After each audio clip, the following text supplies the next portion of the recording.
ଏଠିକି ଆସିକି ବରାଦ କରୁଛ, କାଲି ଟିକେ ଚିଙ୍ଗୁଡି କର। ତମ ଦେହେଗରେ କୋଉଦିନ ଚିଙ୍ଗୁଡି ଖାଇଦେଲ? ଆଜ୍ଞା ମାଗିକି ଖାଇଲେ ତ ସର୍ବସ୍ୱ ଖାଇବ ଆଉ। ଅନୁଷ୍ଠାନକୁ କଣ ମାଗୁଛ? ଆଚ୍ଛା ଆରେ ମଟନ ହେଲା, ନୃସିଂହ ହୋତା ଖାଇଛି? ନା ମାଛ ହେଲା, ଆ ନୃସିଂହ ହୋତା ଖାଇଛି? ନାଇଁ ଚିଙ୍ଗୁଡି ହେଲା, ବାସ୍ ନୃସିଂହ ହୋତା ଖାଇଛି? ନାଇଁ ଆଜ୍ଞା। ମୋର ସେଇ କାକୁଡି ଫାଳେ, ଆ ଟମାଟୋ ପୋଡା ଟିକିଏ, ବାସ୍ ଆଉ ଗୋଟେ ଜିନିଷ ଦଉନ, ମୋର ଭାରି ପ୍ରିୟ ବାଇଗଣ ପୋଡା ଟିକି। ଆଚ୍ଛା ଏତିକି ହେଲେ ମୋ ଭାତ ମୁଠାଏ, ମୋ ଖାଇବା ତ ତମେ ଦେଖୁଛ। ହଁ 11 ଦିନ ହେଇଗଲା ମୁଁ ଗୋଟେ ବାଇଗଣ ପୋଡା ଖାଇପାରିଲିନି। ଆଜି ହଁ ହଉ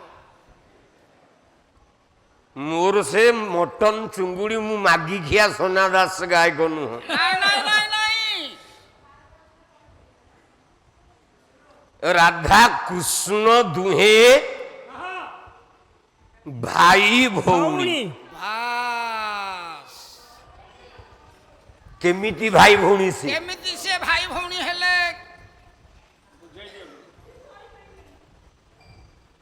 ରାଧାର ମା କିଏ, କୃଷ୍ଣର ମା କିଏ? ଆଚ୍ଛା ଆରେ ବୁଢା, ଆଜ୍ଞା କୃଷ୍ଣର ମା କିଏ? ଆଜ୍ଞା ଦିଟା ମା ଯେ କୋଉ ମା ନା କହିବି? ଦେବକୀ ଅଛନ୍ତି ଏବଂ ଯଶୋଦା ଯଶୋଦା ଅଛନ୍ତି। କୃଷ୍ଣକୁ ଜନ୍ମ କରିଛି କିଏ? ଦେବକୀ। ଠିକ ଅଛି ଆଜ୍ଞା ନା, କୃଷ୍ଣ ଦେବକୀ ଗର୍ଭରୁ ଜନ୍ମ ହେଇନି। ଆଉ କୃଷ୍ଣ ଜନ୍ମ ହେଇଛି, ହଁ ଆପଣ ଭାବୁଥିବେ ମୁଁ ଗୋଟେ ଗାଲୁଆ ଗାୟକ। ଆଜ୍ଞା ଆଜ୍ଞା ଆଜ୍ଞା ପ୍ରମାଣ ଦେଲା ଆଉ ଗାଲୁଆ କେମିତି ହେବେ? ଆପଣ ଭାବୁଥିବେ ମୁଁ ଗୋଟେ ଗାଲୁଆ ଗାୟକ। ବାସ୍ କୃଷ୍ଣ ଦେବକୀ ଗର୍ଭରୁ ଜନ୍ମ ହେଇନି। ଆଉ ନା, କୃଷ୍ଣକୁ ଜନ୍ମ କରିଛି ମା ଯଶୋଦା। ଆଚ୍ଛା ପ୍ରମାଣ? ପ୍ରମାଣ ପ୍ରମାଣ ପ୍ରମାଣ ନ ଦେଲେ ହବ? ଆଉ ସର୍ବଦା ଦ୍ୱିଭୁଜ କୃଷ୍ଣ,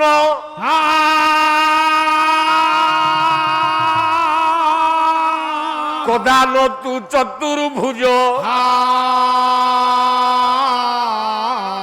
ବୃନ୍ଦାବନ ପରିତ୍ୟଜ୍ୟ,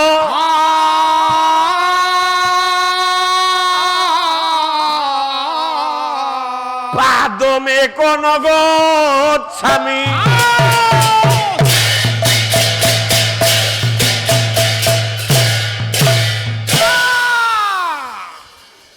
କୃଷ୍ଣ ସଦାବେଳେ ଦ୍ୱିଭୁଜ, ଆଜ୍ଞା ଆଜ୍ଞା ଆଜ୍ଞା ତା ଜୀବନରେ ସେ ଚତୁର୍ଭୁଜ ହେଇନି। ନାଇଁ ନାଇଁ, ନାଇଁ ନାଇଁ, ନାଇଁ। ଭୁଜ କୃଷ୍ଣ ହଁ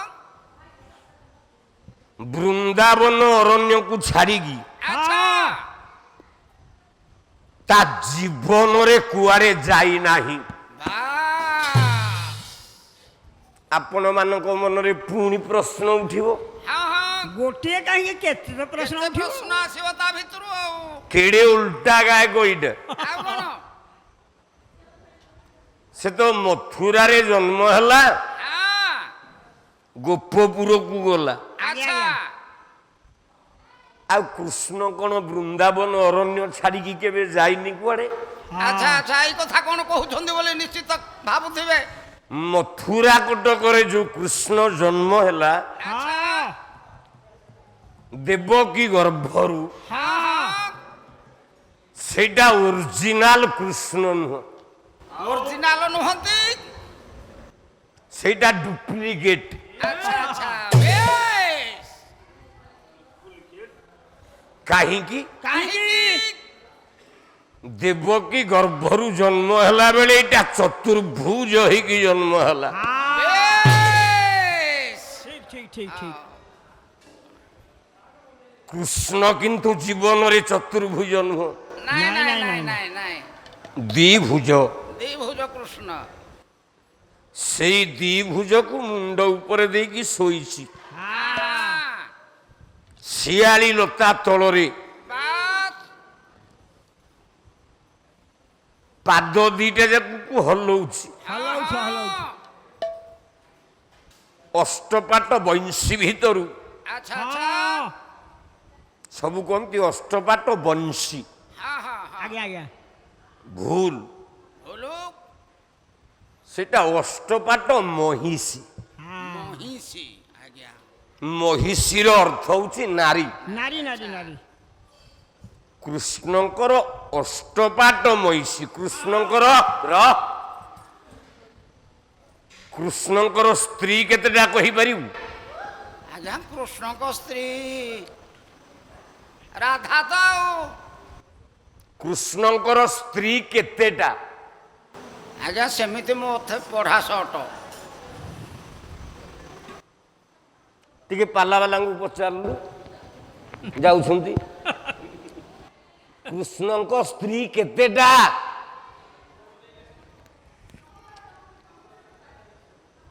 ଆସିବ ଆଉ ଖାଲି ଝିଅ ପିଲା ଭଳିଆ ମୋ ବୋପାଲୋ ହଁ ହଁ ତମେ କଣ ଅନୁରାଧା ପଡୁଆଲଠୁ ବେଶୀ ଗାଇବ ନା ଭିକାରୀ ବଳଠୁ ବେଶୀ ଗାଇଦବ ମ? ଆଉ କଣ ନା ତମେ ଅରବିନ୍ଦ ମୁଦୁଲି ଭଳିଆ ପାଲା ଗାଇଦବ? ନାଇଁ ନାଇଁ ଆଉ ଖାଲି କଣ ପାଲା ଅର୍ଥ? ହଁ 9ଟା ରସ ଥବ। ବାସ୍ 9ଟା ରସ ଏକାଠି ହେଲେ ଯାଇକି ପାଲା। ବାସ୍ ଯେମିତି ସକାଳ ପାଇଲେ ଲୋକମାନେ ମନେ ପକେଇବେ ହଁ ହଁ କାଲି ଗାୟକ ହଁ ଏତିକିଟା ରସ ପରିବେଷଣ କଲା। କରିଥିଲେ କଲା ବାହେ ହରି।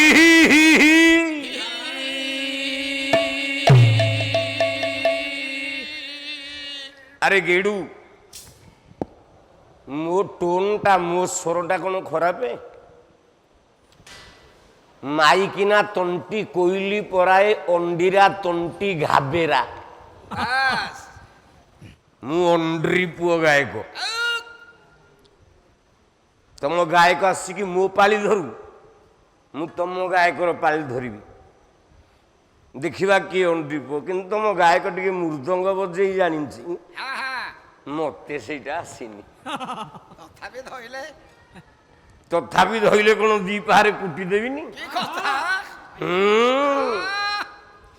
ମତେ କଣ କ୍ଷୀର୍ତ୍ତା ଦିନି ଦାଧାନା ବଜେଇ ଆସିନି? କି କଥା ବଜେଇ ଦେବି ନା।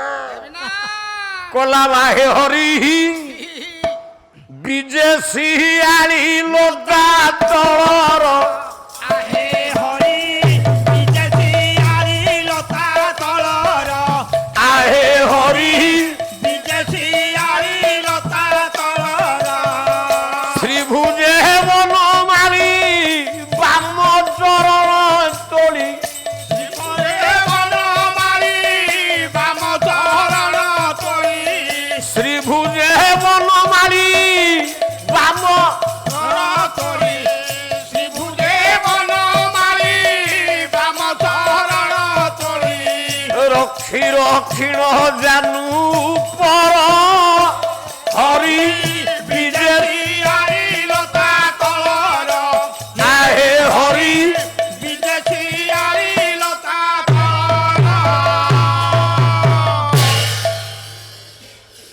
ରାଧା ପଡ଼ିଛି ଗଛ ମୂଳରେ ଯମୁନା ତଟରେ।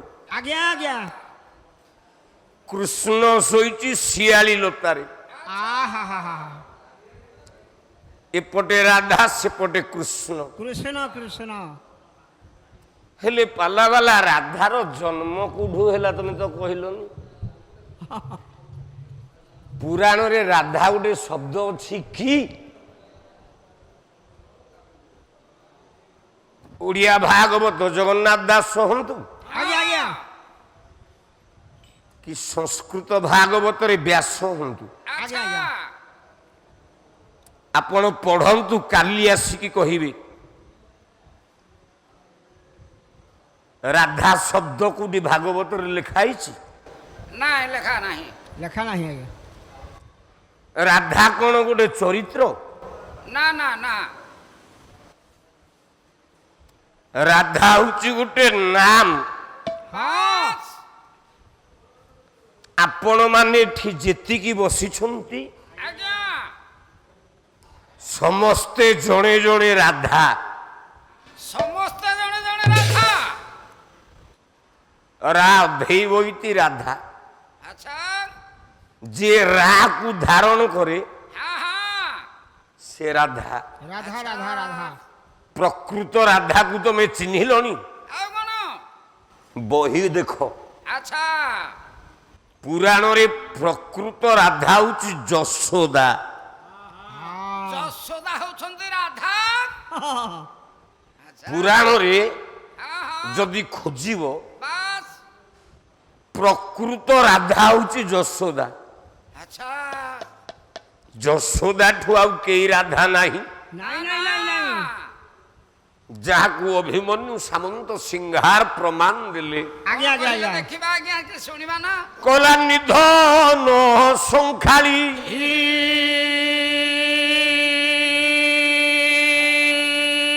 ମୋର ଦରିଦ୍ର ପସରା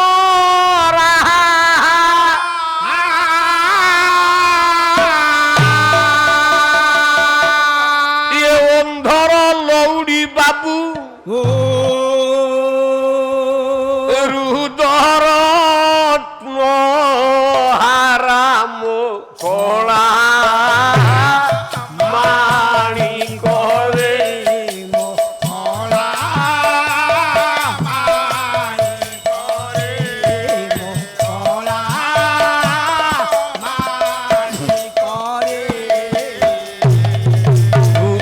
কালে তুম হরয়ে কই নন্দন